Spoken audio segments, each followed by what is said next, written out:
अरे मगरमाछ भाई, ये आम तुम्हारे लिए। लो, ये आम मीठा है। शुक्रिया चिंटू, तुम्हारी दोस्ती कमाल की है।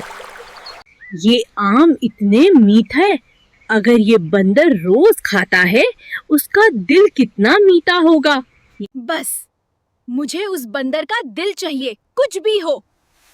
ठीक है, मैं कोशिश करूंगा। मुझे चिंटू को बुलाना ही पड़ेगा।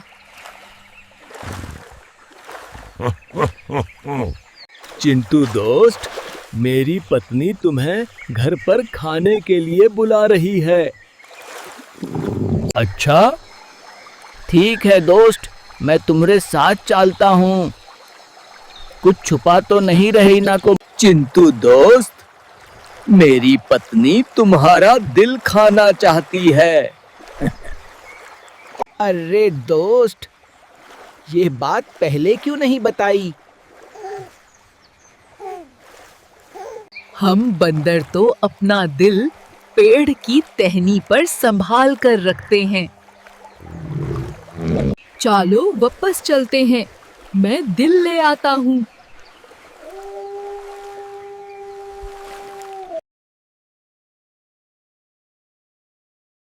दोस्त, दिल शरर के अंदर होता है, बाहर नहीं। अरे चिंटू, तुम सच में बहुत चालाक हो। दोस्ती में धोखा नहीं देने चाहिए था तुम्हें। मगरमच्छ